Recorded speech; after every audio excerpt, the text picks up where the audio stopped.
Have you ever wondered how one of the world's most advanced and strongest materials is made? Carbon fiber is found in airplanes, electric cars, high-performance bicycles, and even medical prostheses. It's as strong as steel, but much lighter. Today, we're going inside one of the world's leading factories to discover, step by step, how this incredible material that has completely transformed modern technology is produced.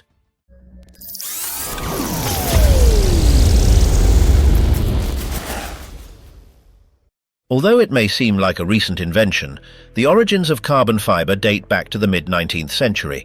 In 1860, the British scientist Sir Joseph Swan was already experimenting with the carbonization of cellulose fibers, although at that time its application was very limited. It wasn't until the 1950s that a true turning point emerged. The growing demand for strong yet lightweight materials motivated Roger Bacon, an American researcher, to develop what is now considered the first modern carbon fiber in 1958. Despite the progress, the high costs and low performance of the early versions limited their commercial use. This changed dramatically in the 1960s with the introduction of a new precursor, polyacrylonitrile, or PAN. This compound made it possible to obtain fibers with a high proportion of crystalline carbon, which significantly increased their mechanical and thermal resistance. With these improvements, carbon fiber began to gain traction in high-performance industries, such as aerospace, where companies like Boeing incorporated it into the manufacture of aircraft parts. The reason? Its lightness directly contributed to reducing fuel consumption and improving flight efficiency. Over time, manufacturing processes were refined, reducing costs and allowing carbon fiber to expand into other sectors.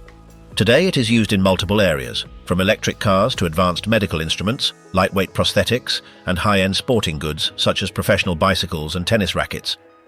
To understand how this material is manufactured, let's start from the beginning.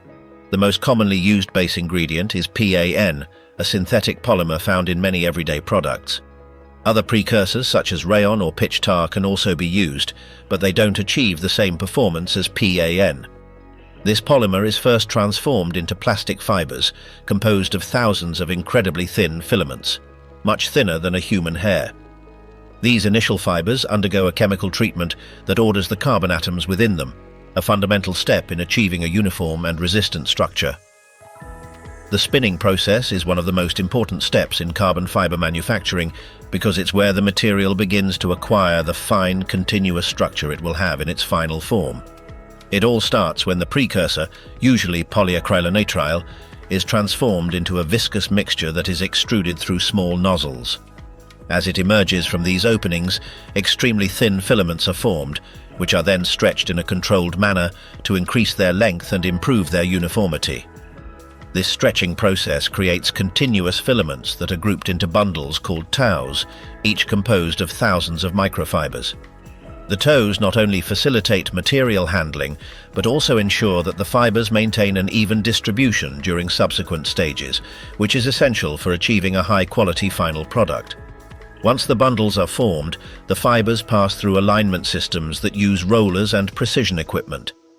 This process arranges the filaments almost perfectly, placing them parallel to each other.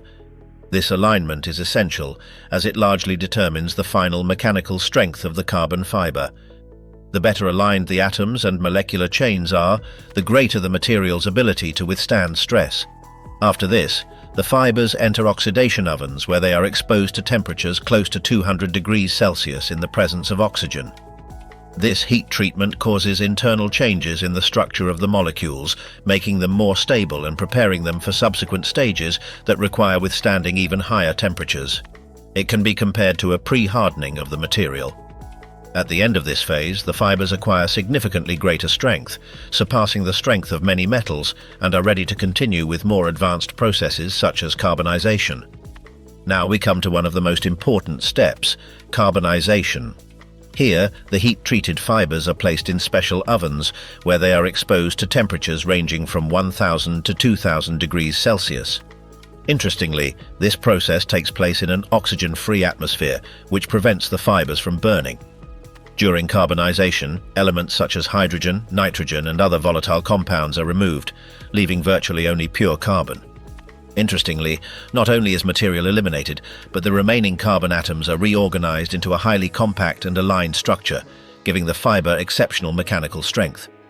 Imagine a perfectly aligned chain with all its links in order. That's essentially what happens in this phase, and it's this alignment that makes carbon fiber one of the strongest and stiffest materials in the world, ideal for applications requiring strength, lightness, and durability. Once the carbonization stage is complete and the fibers have acquired their basic structure of pure carbon, an equally important process begins: surface chemical treatment. Although it may seem like a minor step at first glance, it is fundamental for the fiber to be properly integrated into the composite materials used in industry.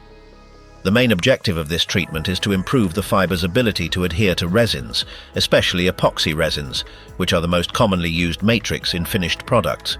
To achieve this, the fibers are immersed in an electrolytic bath, typically composed of water and a controlled electric current. During this process, the surface of each filament undergoes a microscopic modification that increases its porosity and chemically activates its outer layers.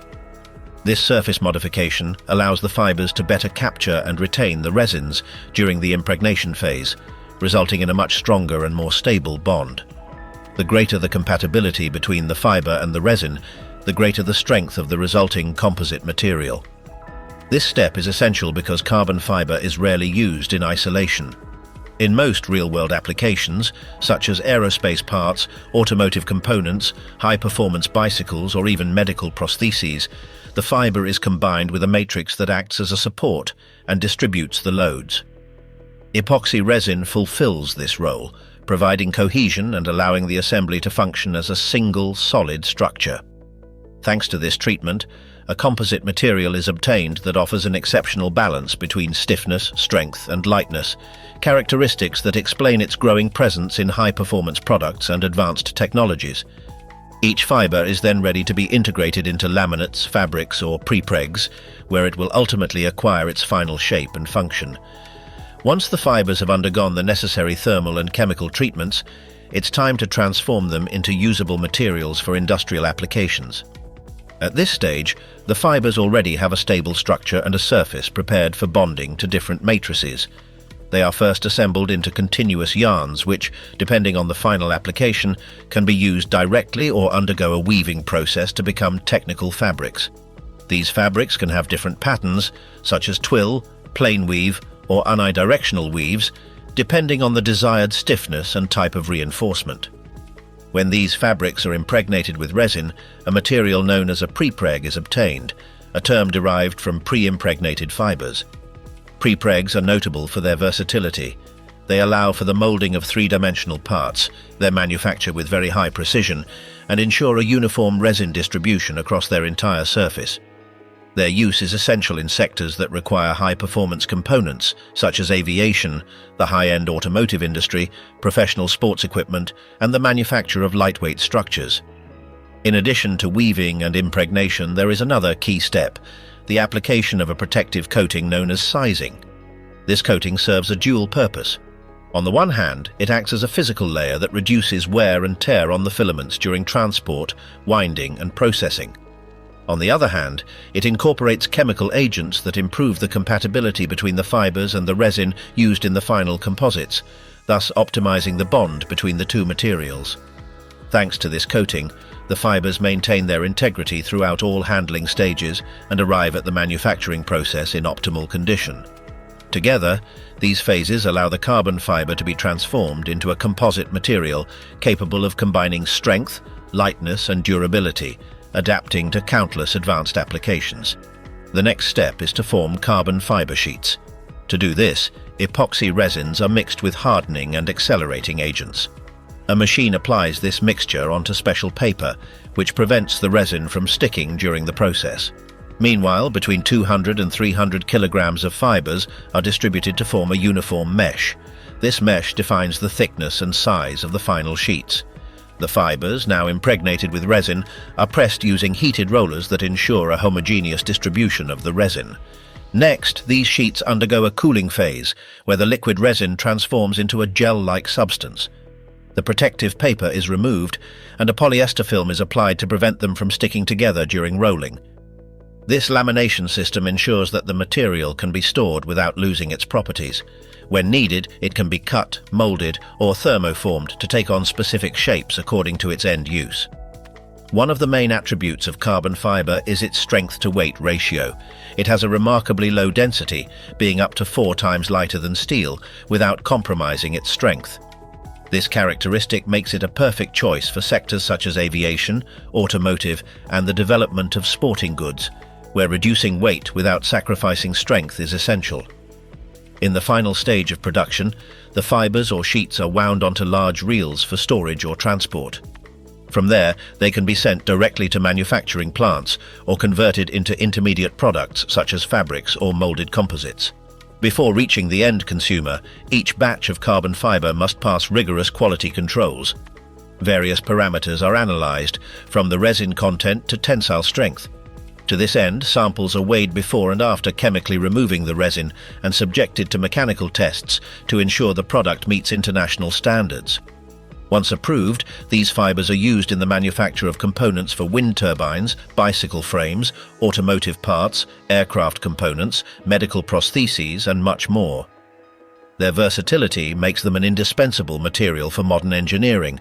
Carbon fiber is not only known for its strength and lightness, it also offers exceptional thermal stability. Unlike other materials, it hardly expands or contracts with temperature changes, allowing it to maintain its shape in extreme hot or cold conditions.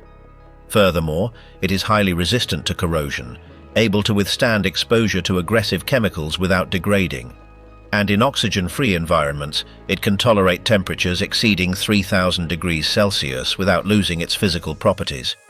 For these reasons, it has become a key component in industries that require the highest performance and reliability, from space exploration to advanced energy systems.